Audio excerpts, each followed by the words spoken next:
The house we bought in Crestwood Park had a crack in the garage floor that the inspector noted as cosmetic only. My husband said we'd fix it someday. We never did. The crack was there. The morning everything changed, and I remember staring at it while I waited for the coffee to brew, thinking I really should call someone about that. Strange what your mind holds on to when it's trying to protect you from what it already knows. My name doesn't matter for this story. What matters is that I was 31 years old. I ran a small but profitable HR consulting firm out of a home office, and I had been married for 9 years to a man I will call my husband, because that is what he was, for better and then very much for worse. We met when I was 22, at a conference in Nashville. He was charming the way some people are charming, effortlessly, almost accidentally, like they're not even trying. He worked in logistics coordination for a mid-sized distribution company. Steady job, not glamorous, but he was proud of it, and I respected that. By the time we got married, he was making around $78,000 a year. I was making more, but we never made that into a thing. Or I thought we never made it into a thing. We lived a good life on paper. 3-bedroom house in the suburbs of Columbus. 2 cars, both paid off. A Labrador retriever named Chester who slept at the foot of the bed and snored louder than either of us. We took a vacation every other year, twice to Florida, once to Colorado, once to Portugal when I had a good quarter and decided we deserved it. I paid for Portugal. I paid for most things, really, but again, I thought we had just settled into a rhythm the way couples do. My firm handled outsourced HR for small and mid-sized businesses. Benefits administration, onboarding systems, compliance work, that kind of thing. Nothing sexy, but the margins were good, and I had built it slowly and carefully over 5 years. By the time this story takes place, I had 4 clients on retainer and 2 part-time contractors I worked with regularly. One of those contractors, a woman who helped me with bookkeeping and admin, I'll call my assistant. She had been with me for 3 years. She knew my business better than some people know their own. The thing about working from home is that you notice patterns. When you don't commute, when your world is largely contained within a few thousand square feet in the laptop screen, you notice when things shift. Small things. The way a routine bends slightly, and then bends a little more, until one day you realize it's not the same shape it used to be. My husband started going to the gym on Wednesday evenings. That was the first thing. He'd never been a gym person. In 9 years, I could count his consistent exercise phases on one hand and still have fingers left. But he joined a new place near his office in January, and by February he was going every Wednesday without fail. I thought it was good. I said so. I told him I was glad he was taking care of himself. Then it became Wednesday and Friday. Then it became Wednesday, Friday, and sometimes Saturday mornings for a longer session. He lost 11 pounds between January and April. He started wearing different cologne, not dramatically different, not in a way that screamed anything, just a new bottle that appeared on the bathroom counter one day, and when I asked about it, he said a guy at work had recommended it. I believed him. I am a detail-oriented person by profession, and I believed him completely, which tells you something about how much we don't want to see what we're already seeing. The thing that actually cracked it open for me was not dramatic. It was a Friday night in late April. He had gone to the gym, or said he had, and I was finishing up a compliance report for a client. I went to the shared Google Calendar we kept, mostly for scheduling Chester's vet appointments and the occasional dinner reservation, and I wanted to add a reminder for a client call the following Monday. I saw that he had added GIM to every Wednesday and Friday going back to January. Consistent. That part matched what he told me. But there was also a recurring event, set to private, that appeared every other Saturday. It had no title, just a grey block from 10 a.m. to 2 p.m. Private. I sat with that for a long time, maybe 20 minutes, just looking at it. I didn't say anything. I didn't ask him about it that night when he came home, smelling like that new cologne and looking somehow both relaxed and slightly too alert. The way people look when they've been performing a version of themselves and haven't quite let it drop yet. I closed the calendar. I finished my report. I went to bed and lay there next to him listening to Chester snore, and I thought, okay, let's see. I am not someone who acts on incomplete information. That is true in my work, and it turned out to be true in this. I knew what that grey block probably meant. But probably is not the same as certainly, and I had 9 years and a mortgage and a dog and a life built with this person, so I was going to be certain before I did anything at all. I started paying attention in a different way, not accusatory, not confrontational, just observational. I am good at observational. My clients pay me to notice things other people miss. I started looking at our joint checking account more carefully. We had kept a joint account since we got married, mostly for household expenses, utilities, groceries, mortgage, vet bills. He deposited a portion of his paycheck into it every month. I deposited a portion of mine, and we each kept separate personal accounts for individual spending. What I found over the course of May and June was a pattern of ATM withdrawals that didn't match any pattern I could identify. Not large amounts. $60 here, $80 there. Always from a machine at a Walgreens on the east side of Columbus, nowhere near our house, nowhere near his office. Always on a Friday or a Saturday. Always cash. A man who paid for gas with his debit card and used Venmo to split dinner checks was suddenly withdrawing cash on a regular basis. I didn't touch it. I documented it. I started a simple spreadsheet, dates, amounts, locations, and I kept it in a folder on my personal laptop with a name so boring no one would ever open it by accident. Then, in late June, I found something else. My assistant and I were doing our quarterly review of all business expenses, which I did religiously for tax purposes. She flagged something. A subscription renewal had bounced on the business credit card I kept for contractor payments and software tools. When I logged in to check, I saw 3 charges I didn't recognize. A restaurant in the Short North neighborhood, $94. A wine bar, $67. A parking garage near the Arena District, $28. I used that card for business expenses only. My husband knew about the card. I wasn't hiding it, but he had no reason to use it. His name was not on it. He was not an employee of my firm. He was not a contractor. There was no legitimate reason for his hand to be anywhere near that card, except that he had the number. I had given it to him once, 2 years earlier, when I needed him to pick up a catered lunch for a client event I was hosting, and my hands were full. I had meant to get the number changed after that. I had forgotten. I sat very still for a long time after I found those charges. The restaurant charge was on a Saturday in the same month that one of his private grey calendar blocks appeared. I called the restaurant. I said I was reviewing my business account and needed to confirm the date of a charge. They confirmed it. Party of 2. Saturday evening. I thanked them and hung up. I did not cry. I want to be clear about that. I don't say it to sound tough.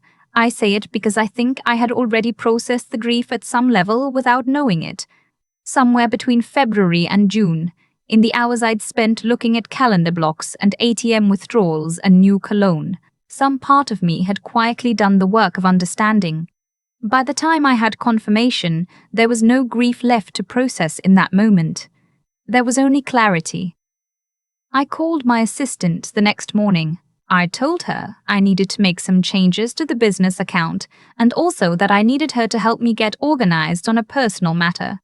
She is discreet and thorough, and she asked exactly 2 questions, both practical. Then she said, "Tell me what you need." I told her. Over the next 6 weeks, I did several things quietly and without drama. I had the business credit card number changed immediately and had new cards issued. I did not mention this to my husband. I contacted a divorce attorney. Not to file, just to understand my position. Ohio is an equitable distribution state, which means marital assets are divided fairly, but not necessarily equally, and a number of factors go into that determination. The attorney was straightforward and did not sugarcoat things. She told me what I would likely be entitled to, what I should document, and what I should not do. I listened carefully and took notes. I also, on the advice of the attorney, had a financial advisor review our joint assets and help me understand exactly what we owned together and what I owned separately. My business, which I had built entirely before and during the marriage using primarily my own income, was considered marital property in part, but the valuation would depend on documentation I had kept meticulously for years. My advisor told me I was in a better position than a lot of people she worked with. I had records. I had a clear paper trail of what I had contributed. I did not move any joint money. I did not do anything that could be characterized as hiding assets. I simply made sure I understood what the landscape looked like before I walked across it. My husband during this period was normal. That is the word I keep coming back to. He was normal. He came home, he watched TV, he played with Chester, he asked about my work, he went to the gym on Wednesdays and Fridays. The grey blocks continued on alternate Saturdays. I continued to document. In August, I found out who she was. I'm not going to explain exactly how, because some details belong to me and don't need to be part of this story. What I will say is that she was 26 years old. She worked at a yoga studio near his office, and based on what I could find, she appeared to be a genuinely nice person who may or may not have known he was married. I chose not to be angry at her. That was a decision I made consciously. My anger had a more accurate address. On a Thursday evening in September, my husband came home from work, set his bag down by the door the way he always did, and said he needed to talk to me. I was in the kitchen. I had made dinner, roasted chicken, which was his favorite, and I had set the table properly, which we didn't always bother with on weeknights.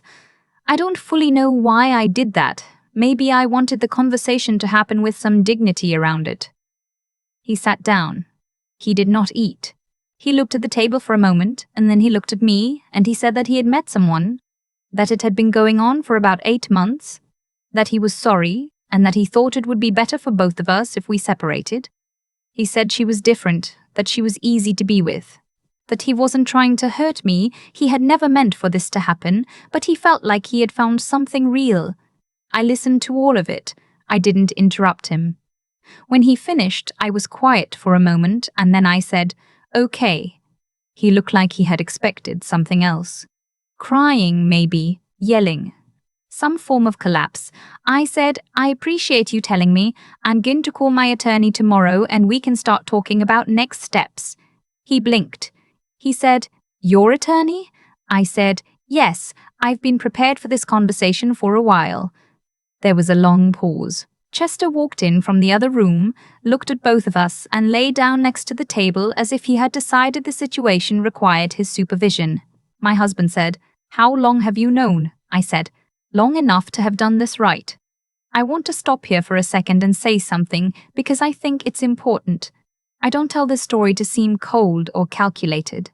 I tell it because I think a lot of people, when they find themselves in this situation, go into a kind of chaos. They react immediately. They say things, they move money in ways that cause legal problems later, they make decisions from the floor of their grief. And I understand that completely. I understand it because I had months of private grief before that dinner table conversation. The difference was that I processed mine quietly, in the hours after everyone was asleep, with Chester's head in my lap and my laptop open and my brain working through what I needed to know. By the time my husband said the words out loud, I had already lived through the worst of it. The divorce process took 8 months. I won't walk through all of it because some of it was tedious and some of it was painful, and the middle stretch of any divorce is mostly paperwork and waiting. What I will tell you is the shape of how it resolved. My business was the central question. His attorney argued that because my income had supported our household for years and allowed him to build savings of his own, he was entitled to a portion of the business valuation. My attorney argued that I had founded the business, grown it independently, and that my documentation of contribution was clear. We settled on a number that I found acceptable. Not what I would have chosen, but fair enough that I could close the book on it and move forward. The house was a tougher conversation. We had bought it together, both names on the mortgage, and we had roughly equal equity built up. I wanted to stay. I offered to refinance in my own name and buy him out. He agreed to this, which surprised me a little, but I think by that point he wanted the process to be over. Maybe she was pushing for it. I don't know, and I didn't ask. The joint checking account was divided straightforwardly. His personal savings were his, mine were mine. The retirement accounts were divided by QDRO, which is one of those divorce-specific legal instruments that takes months to process and requires its own set of signatures. My financial advisor had flagged this early, which meant we didn't miss it the way some people apparently do. One more thing, and then I'll tell you where I am now. Those charges on my business credit card, the restaurant, the wine bar, the parking garage, I brought those to my attorney. In the context of the divorce proceedings, they were relevant. My husband had used a business account, to which he had no authorized access, to pay for what were clearly personal expenditures associated with the affair. It wasn't a criminal matter, but it gave us leverage in the settlement conversation that we would not otherwise have had. His attorney advised him not to contest the business valuation once those charges were on the table. I don't say that as a victory. I say it as a fact. Documentation matters. Details matter. The thing I had noted in a boring spreadsheet in a folder on my laptop turned out to matter quite a bit. Chester stayed with me. That was not a point of negotiation. He was registered in my name, his vet records were in my name, and frankly, my husband never walked him unless I asked. Chester knew whose dog he was. It's been 14 months since the divorce was finalized. I still live in the house in Crestwood Park. I had the garage floor crack fixed last spring. It cost $340 and took a contractor about 4 hours. And I don't know why we put it off for so long. One of those things you stop seeing because it's always been there. My business is doing well. I brought on a third part-time contractor in January and we've been at capacity for 3 months. I raised my rates in February, which I had been putting off for 2 years. Turns out that was easier than I expected. I am not with anyone right now and I am not in a rush. I have learned some things about myself in the last couple of years that I think I needed to know, and one of them is that I am genuinely fine on my own, not performing fine. Actually fine. I come home to Chester and a quiet house on my own schedule, and I feel, most evenings, a sense of peace that I realize now was often missing from the years before. Do I have regrets? Yes, but not the ones you might expect. I regret the years I spent not paying attention because paying attention felt like distrust. I regret not having more honest conversations about money early in our marriage. Not because the money was the point, but because money is a proxy for a lot of things: values, priorities, who carries what, who shows up and how. We never talked about any of that plainly. We just assumed. I don't regret being prepared. I don't regret the spreadsheet or the attorney or the quiet months of documentation before that dinner table conversation. Some people have told me that sounds manipulative, that I should have confronted him the moment I suspected. Maybe. But I had one shot at protecting myself and the business I had spent years building, and I chose to take it carefully. I would make the same choice again. If there is anything I would want someone to take from this, it is not be suspicious of your partner or keep secrets from the people you love. It's simpler than that. Know your own finances. Understand what you own, what you owe, and what your name is and isn't on. Not because you're planning for things to fall apart, but because you are an adult person in the world, and that is just basic self-respect. I did not have a prenuptial agreement. I wish I had, not because it would have changed the emotional outcome, but because it would have made the legal process shorter. Have the conversations that feel uncomfortable. Have them early. Have them when things are good, because that is the only time they're easy. My assistant sent me flowers the week the divorce was finalized. The card said, "You handled that with so much grace." I put it on my desk and it stayed there for 2 months. I'm not sure grace is the word I would use. Precision, maybe. Patience. The decision, made somewhere in the quiet of all those long nights, to not let grief make me careless. Chester is asleep next to me right now. He's 9 years old and his muzzle has gone grey and he takes longer to get up from the floor than he used to. He's still the best thing in this house. The crack in the garage floor is gone. I don't think about it anymore. I've thought a lot about the word naive. Not in a cruel way. I'm not someone who looks back and calls her younger self stupid. But I do think there's a version of naivety that isn't about intelligence. It's about what you choose not to look at because looking feels like a betrayal of the life you're trying to build. For years, I chose not to look. Not because I was blind, but because I was busy building something. A business, a home, a version of a future I had decided to believe in. And somewhere in that building, I stopped paying attention to the foundation. What I've come to understand is that the choices my husband made didn't happen in a vacuum. They happened in the space I had quietly allowed to exist. The space where money moved without full accounting, where a credit card number got shared once and never changed, where a calendar block went unquestioned because questioning it felt unkind. I'm not saying his choices were my fault, they weren't. But I had a hand in building the conditions that made them easy. That's the part no one talks about when they tell these stories. Everyone wants the revenge moment, the locked door, the cancelled card. And yes, those things happened, and yes, they mattered, but the more honest lesson, the one I carry with me now, is about what comes before any of that. It's about the slow, unglamorous work of knowing your own life clearly, knowing what you own, knowing where your name is, knowing who has access to what and why, and whether that still makes sense. Integrity, I've decided, is not just about what you do when someone wrongs you. It's about how you've been conducting yourself all along. In the small decisions, the financial conversations you kept postponing, the agreements you left vague because clarity felt unromantic. My husband failed a test of integrity in an obvious way. But I had been failing a quieter one for years, the test of whether I was willing to know my own situation honestly, even when not knowing was more comfortable. The preparation I did in those 6 months, the spreadsheet, the attorney, the financial advisor, none of it came from revenge. It came from finally deciding to pay full attention. To stop editing what I saw into something I could live with, and to just look plainly at what was there. My assistant sent me flowers when it was over. She had watched me work through all of it, and her note said I had handled it with grace. I don't know about grace. What I know is that the version of me who got through it was the version who had spent years building something real, a business with clean records, a financial history I understood, a sense of my own capacity that no one had given me and therefore no one could take away. That's what holds. Not the outcome of any particular fight, not the locked door or the settlement number. What holds is what you built before things fell apart, and whether you built it with enough honesty that it could stand on its own. Chester is still here. The crack in the garage floor is fixed. I went to work this morning and raised my rates on a second client, something I should have done a year ago.